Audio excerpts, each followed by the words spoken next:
her goal is not in her. I welcome you all to our class of super senses. So यहाँ पर super senses की बात की गई है जो कि हमें बताती है कि एनिमल्स में और ह्यूमंस में क्या डिफरेंस है। ह्यूमंस के पास बच्चों 5 इंद्रियां हैं।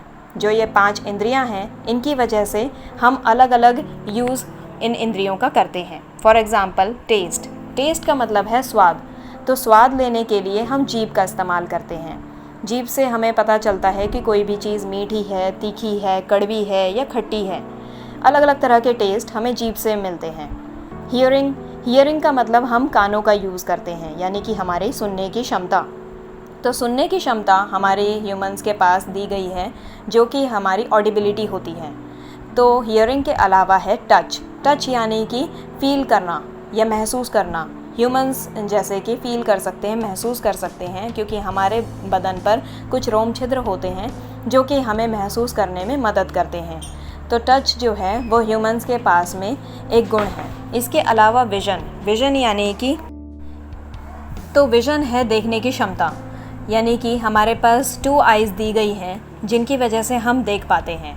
तो आइज़ के डिफरेंट पार्ट्स हैं जो कि हमारी हेल्प करते हैं देखने में।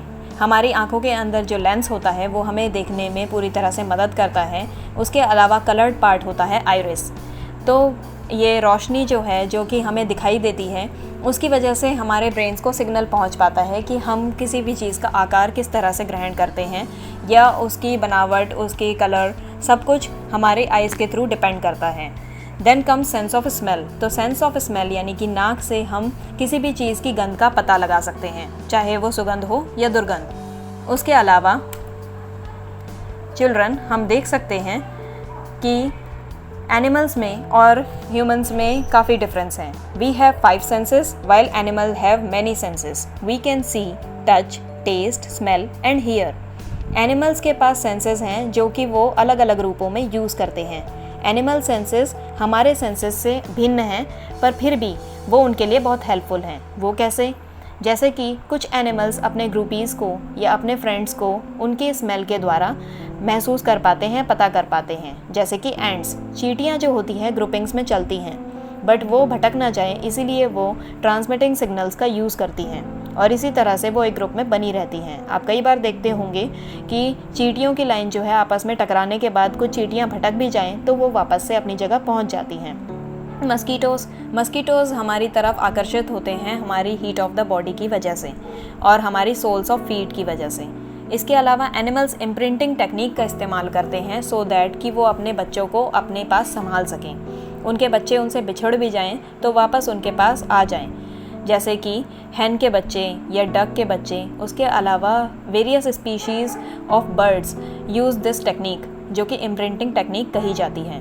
मोस्ट ऑफ द एनिमल्स ये तकनीक यूज़ करते हैं जहाँ पर ज़्यादा एनिमल्स हों।